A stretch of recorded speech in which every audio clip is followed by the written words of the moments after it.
passage of the 18th Amendment in 1920 prohibited the production, transportation, and sale of alcohol in the U.S., giving rise to both the Prohibition era and the Bureau of Prohibition. During this era, bootlegging, which is the illegal production, distribution, and sale of alcohol, became a big problem.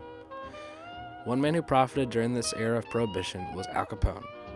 He led a group of gangsters in a multi-million-dollar bootlegging enterprise. Capone was much more than a bootlegger, however, for he was also responsible for the murders of many rival gangsters, including 7 on the St. Valentine's Day Massacre. In 1929, Eliot Ness set about the task of bringing down Al Capone, something nobody else had been able to do. In order to do so, Ness led a group of 10 federal law enforcement agents known as the Untouchables, so called because they refused to succumb to bribes from Capone. Ness's efforts were successful, and in 1931, Capone was sentenced to 11 years in prison for failure to pay income taxes. Ness and the Untouchables greatly contributed to Capone's downfall by seizing and halting operations of Capone's breweries.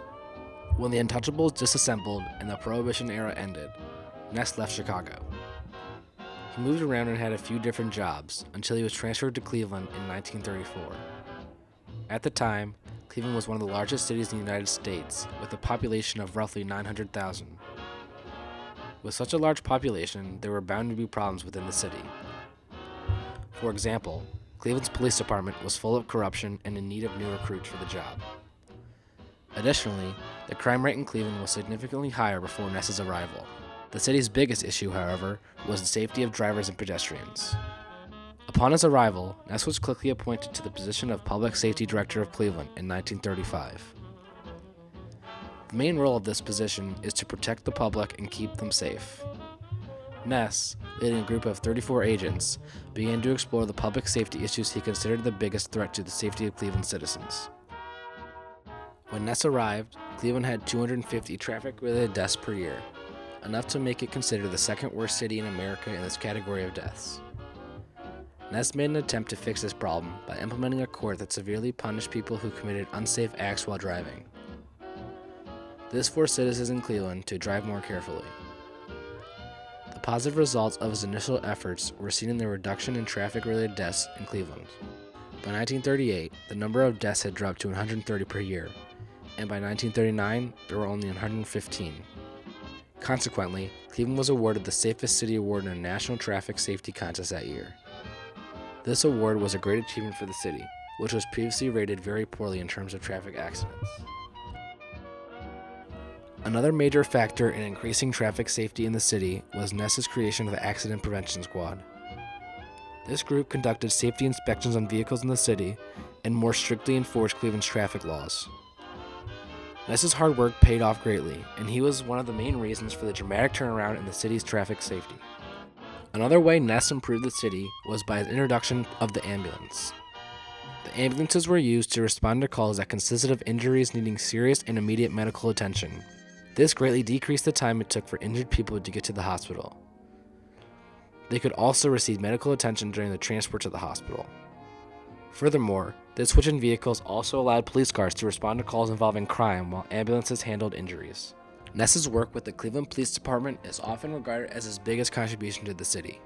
When Ness first arrived in Cleveland, the department was full of corrupt officers. He reorganized the police department in 1938. He got rid of the precincts. There was something like 20 different precincts which officers would report to on a daily basis. He cut it down to 6 district stations, 2 on the west side, 1 downtown, and 3 on the east side. And the inspectors in charge of them reported directly to the chief, so it cut the chain of command down quite a bit.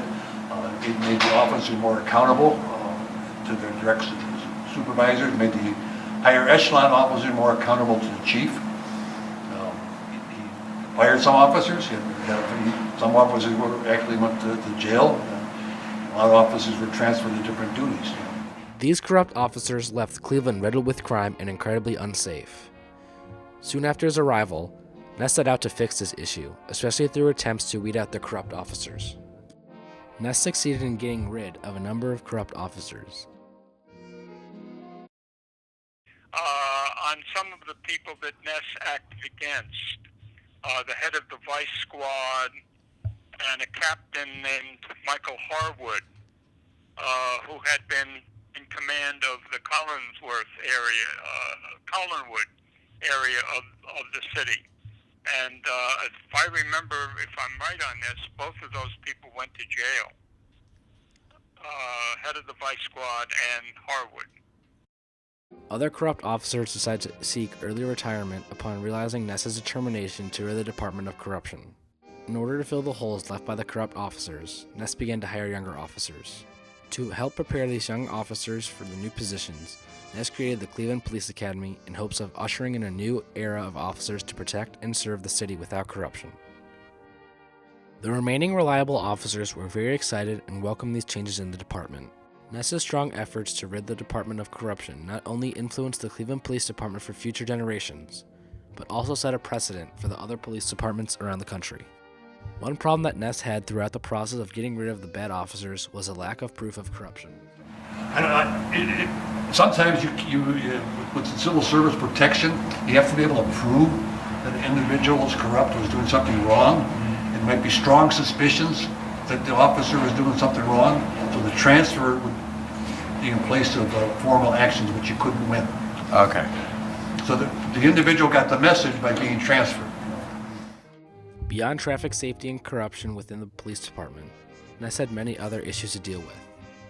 Of these, one of the most difficult that Ness dealt with as safety director was the mystery of the Cleveland Torso murderer, perpetrator of the Kingsbury Run murders. The Torso murderer was a serial killer in Cleveland responsible for the deaths of 12 citizens. He gained the name Torso murderer from the fact that he decapitated all of his victims. Ness worked diligently to solve the case, yet was never able to prove that the man he suspected, Dr. Francis Sweeney, was the actual murderer.